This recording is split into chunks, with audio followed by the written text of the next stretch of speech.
Welcome back to the show, everyone. I'm Mia. And I'm Daniel. Today, we're going beyond happy and sad, covering emotion words like frustrated, relieved, overwhelmed, and many more, along with the specific nuance that separates each one. This is such a valuable topic because precise emotional vocabulary doesn't just sound more advanced, it genuinely helps you communicate what you're actually feeling far more accurately. You know, when you first start learning a new language, everything feels a bit like you're surviving on a desert island. Oh, definitely. You know, you just need the basic tools to get by. Yeah. And when it comes to emotions, the two tools you probably grab first are happy and sad. Right. The classics. Exactly. You learn them, you use them, and they work. But eventually you hit a wall. You really do. You get stuck in this two-word trap. And for a lot of learners, it stays that way for years. Oh, absolutely. Years and years. So welcome to today's deep dive. Today we're talking about emotional vocabulary and how you can finally break out of that trap. It's a great topic. Yeah. And we're working from a really fascinating stack of sources for this one. We have some great ESL teaching notes, a few linguistic research papers on how we learn vocabulary, and even some recent psychology journals. Yeah. It's a fantastic mix of material. And, you know, it tackles a problem literally every language learner faces. Because happy and sad are simple. They technically work in almost any situation. If you lose your keys, you say you're sad.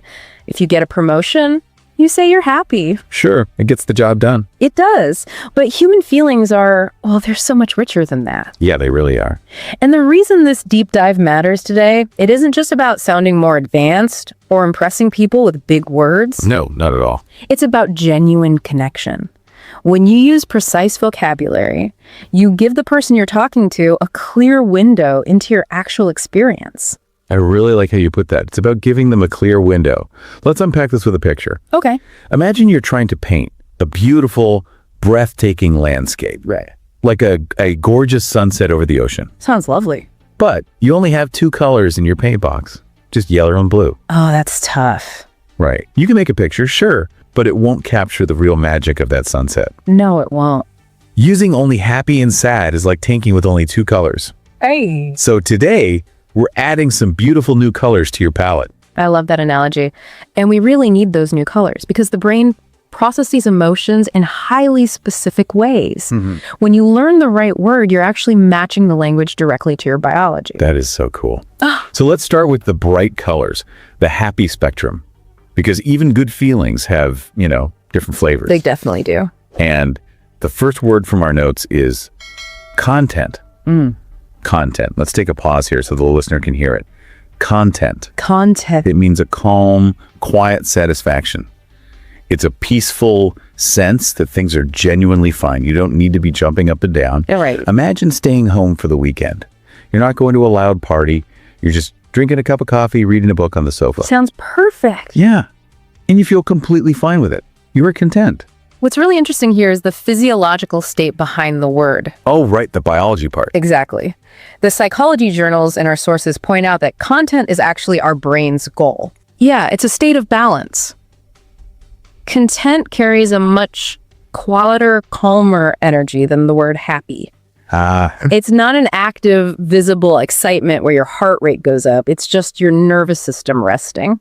That makes a lot of sense. It's the baseline. Right. Now, contrast that quiet, resting energy with our next word, which is thrilled. Right. Thrilled sits on the complete opposite end of the happy spectrum. Oh, completely. When you are thrilled, you are intensely, visibly excited. You have a huge rush of adrenaline. Like you might actually be jumping up and down. Yeah, exactly. Or smiling so wide it hurts. Oh, yeah. Think about getting a brand new job that you desperately wanted. You wouldn't just be sitting quietly on the sofa. You'd be absolutely thrilled. So we have calm energy versus high energy. Exactly. But I was looking at the linguistic notes on our next word, and it struck me as, well, totally unique. Okay, which one? The word is relieved. I always thought of it as just another way to say happy, but it actually requires a negative precursor, doesn't it? Oh, yeah, it does. Like, wait, you can't feel relieved unless something bad or stressful happens first. That's the core of it. Relieved is a highly specific type of happiness because it's tied directly to the ending of worry or tension. Ah, the ending of the worry. Yes. Biologically, it's the feeling of a threat disappearing. Wow.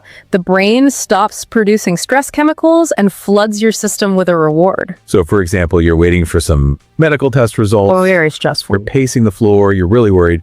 Then the doctor calls and says the results are completely normal. Oh, such a good feeling. That heavy weight just falls right off your shoulders. Yeah. That is being relieved. Yes, and that's what makes relieved such a useful word for you to use in daily conversation. The word happy simply can't tell that whole story. Saying I am relieved tells the other person, I was worried and now I am safe. I was worried and now I'm safe. Yeah. I love that. We have 2 more positive words to add to the paint box before we move on. Okay. The next is proud. Proud. This is satisfaction specifically connected to an achievement. Right. It could be your own achievement or someone else's. Like telling a friend, I'm so proud of how hard you worked on this project. And notice the social function there. The social function. Yeah, pride is meant to reinforce good behavior, either in ourselves or in our community. Oh, I see. It rewards the effort. Exactly. Then we have our last positive word for now, and that is hopeful. Hopeful. Hopeful describes a positive expectation about the future. Like hoping the weather clears up for a wedding this weekend. Yes, perfect example. You are hopeful. You're looking at the dark clouds, but you have a positive expectation that the sun will come out. You're projecting a good outcome. So just in this one category, you're painting with much more detail now. Yeah, you really are. Let's review them.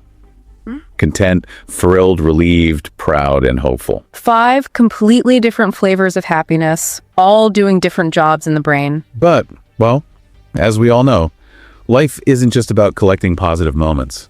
Sadly, no. Sometimes things go wrong. And that brings us to the sad family, which is honestly where some of the most useful and precise vocabulary lives. Oh, 100%. Let's start with what happens when our positive expectations from the word hopeful completely break down. Okay. That leads us to the word disappointed. Yes.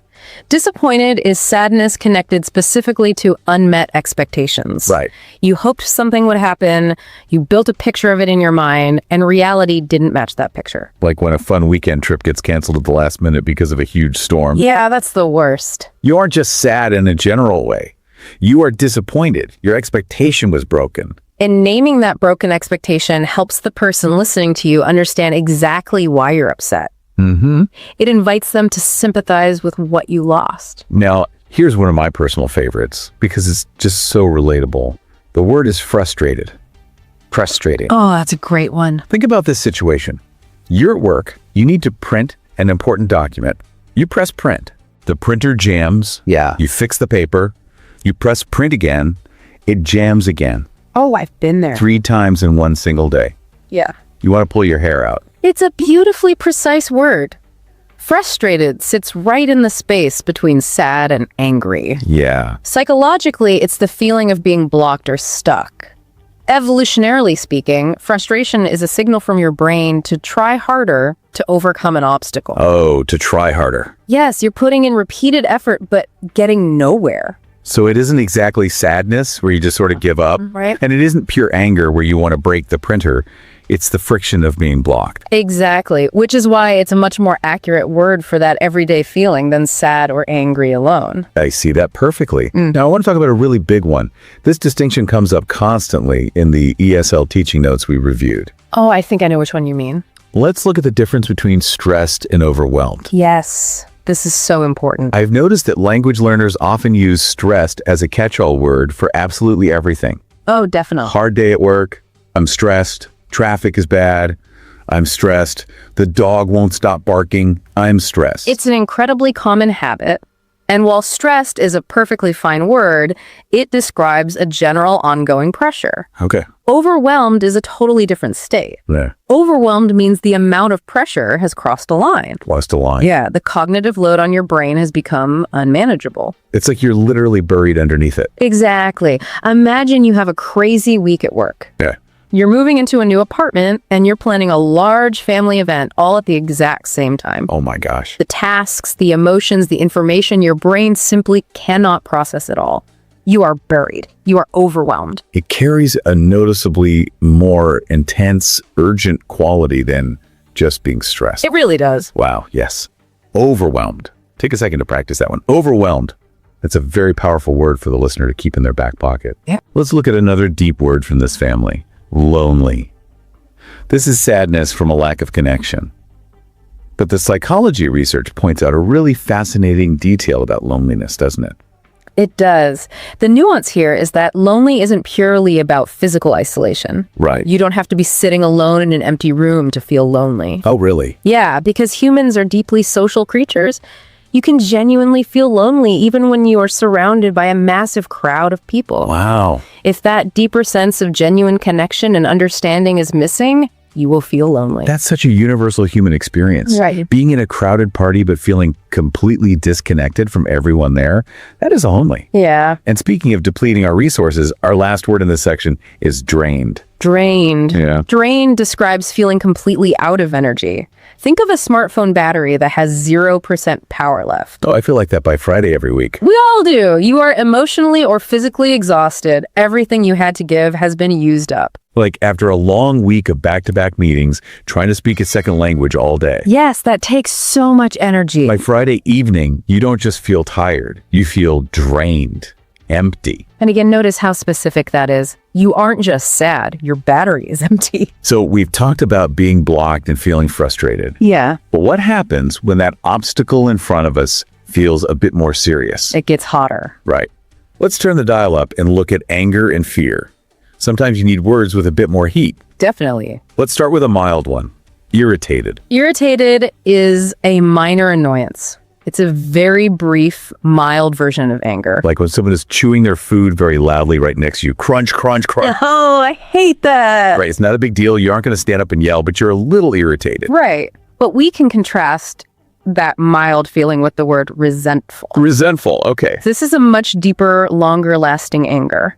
It's usually connected to feeling like you were treated unfairly over an extended period of time. Over time. Time is the key factor here. So irritated is short and mild. Resentful is deep and long. Exactly. Like if a coworker took all the credit for your hard work months ago and your boss never fixed the situation, Oh, yeah. you still feel resentful when you look at that coworker. It's an anger that has been allowed to sit and grow over time. Okay, here's one that I think is a bit advanced, but so useful. Let's hear it. The word is indignant. Indignant. I was reading the notes on this one, and it's not just about being mad. It seems tied to the rules of society. Oh, I'd even argue it's the most socially important type of anger. Really? Why? Because indignant is anger specifically connected to a sense of injustice. Wow. It happens when a clear moral or ethical line feels crossed. Evolutionarily, we need this emotion to protect social fairness within our community. Oh, I see. So if a restaurant makes an honest mistake and brings you the wrong soup, you might be frustrated. Sure. But if you look at your credit card bill and see the restaurant secretly charged you twice for the exact same order on purpose, Oh, then you are indignant. because the anger comes from the unfairness. An ethical rule was broken. Someone tried to cheat you. That's indignation. I love that word. Indignant. Try saying that out loud. Indignant. Okay, let's navigate over to the fear family. Okay. Because there's a very common mix-up here in English between two words. Nervous and anxious. This is a crucial distinction for learners to master. Nervous describes a mild unease tied to a specific upcoming event. There's a clear target. Like sitting in the waiting room before a job interview. Right? Your hands are a little sweaty. You nervous about the interview? Yes. Anxious, on the other hand, implies a stronger, persistent, ongoing worry. So it's bigger than nervous. Much bigger. And the psychological difference is that anxious often doesn't have one specific, easily identifiable cause. Interesting. It's your brain's alarm system going off without a clear target. You might say, I've been feeling anxious about the future lately, even if nothing bad has happened today to trigger it. It's more like a dark cloud floating over you rather than a specific event on your calendar. Beautifully said. It's also worth noting that anxious can describe a clinical medical condition, which is quite different from the everyday casual usage of simply being nervous. That makes the difference very clear. Now, what about apprehensive? I noticed this word also deals with the future, but it seems very specific. Apprehensive is a wonderful word. It combines worry with a genuine lack of information. Oh, I see. You are stepping into the unknown, and the human brain hates unpredictability. So like starting a brand new job in a completely different industry, you aren't just nervous for 1 hour interview. Right.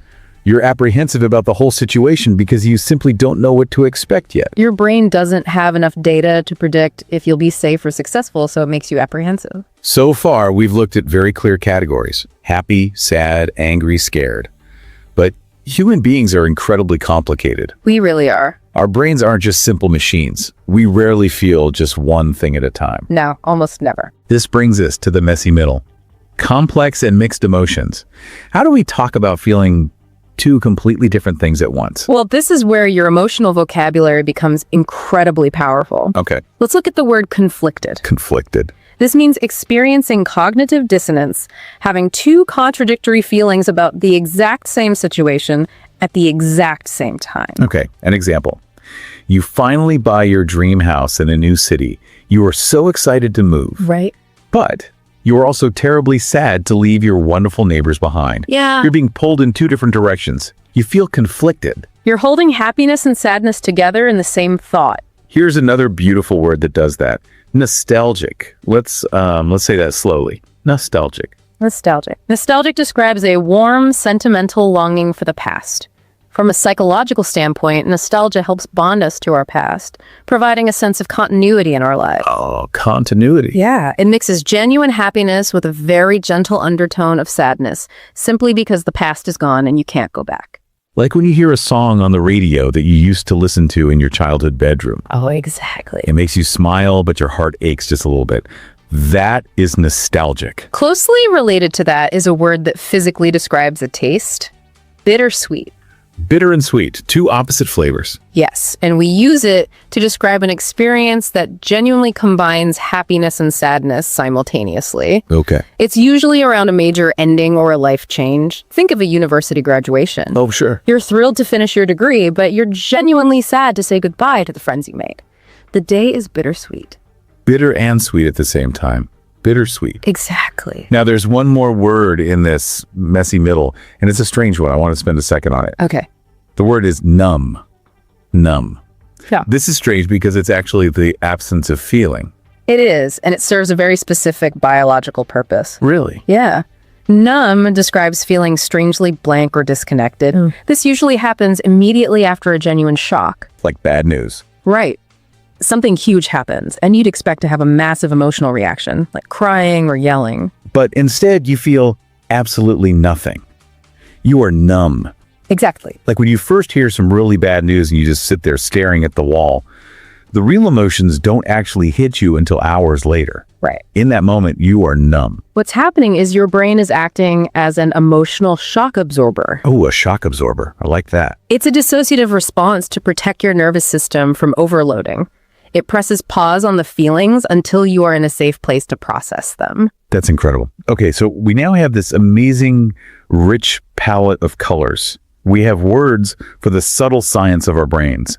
But how do we control the volume? The volume, right. Yeah, the ESL notes we reviewed focus a lot on the mechanics of speaking naturally. How do we adjust the intensity of these words so we sound natural when speaking English? We use mechanics called modifiers. Modifiers. These are small words that act like a volume knob on a radio. Words like a little, somewhat, quite really, and extremely. So I can say, I'm a little frustrated if the printer jams once. Right. But if it jams 10 times, I can turn the volume up and say, I am extremely frustrated. Perfect. It's the exact same core word, but the modifier changes the intensity. Yes. But here's an advanced tip, Frono, as an intermediate learner. Okay, what is it? Sometimes the most natural way to show high intensity isn't adding a modifier, but dropping it entirely. Dropping it. Yeah, swapping the word for a naturally intense word. Ah, so instead of saying I was extremely angry, what could I say? You could say, I was furious. Furious. Furious has the extreme intensity built right into the word itself. Furious. I love that. And instead of saying I was extremely sad, what's a better word? Devastated. Devastated. Saying I was devastated communicates a much deeper, heavier emotional weight than just adding extremely to the word sad. Furious and devastated. Those are powerful colors to add to our painting. Now, the big question for the language learner listening right now is, how do you actually start using these in your daily conversation? because it can feel a little intimidating to drop these big words into a chat. It really can. Well, the best tip from language acquisition research is to start with a one-word swap rule. One-word swap. Don't try to memorize this entire list today. Oh, please don't. Pick just one word that you experience often, like frustrated or overwhelmed. Write it on a sticky note, and for the next 3 days, every time you want to say, I'm stressed or I'm mad, You pause. you pause and force yourself to use your new word instead. It builds the neural pathway. I love that. Make it a habit. Let's actually show what that sounds like in real life. Let's do a little role play. Sounds good. Imagine we're just catching up on a Friday afternoon over a cup of coffee. And I just look at you, sigh, and say, honestly, I'm feeling pretty overwhelmed right now. Work has been nonstop, and I still haven't unpacked my boxes for moving into the new apartment. And naturally, I would respond, that makes total sense. That's a lot of cognitive load to handle at once. Are you doing okay otherwise? Mostly. I'm a bit anxious about the big presentation tomorrow, but I'm hopeful it will go well once I actually get up there and start. Notice how smooth that is. Yeah.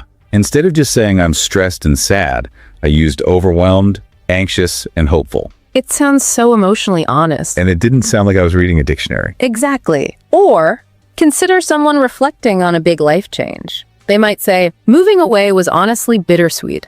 I felt really nostalgic packing up my old room, but also genuinely excited about starting fresh somewhere new. Wow, that's great. I think I felt a little numb the actual day of the move, and it didn't really hit me until I was already settled in. That is such a rich, emotionally layered reflection. Bittersweet, nostalgic, excited, numb. It paints a perfect picture. You know exactly what that person is feeling, and you feel closer to them because of it. It invites connection far more than simple happiness or sadness ever could. Okay, we've covered a lot of ground today. As a quick reminder for you, when you feel that quiet calm, reach for content. When the worry finally ends, reach for relieved. When you're blocked, use frustrated.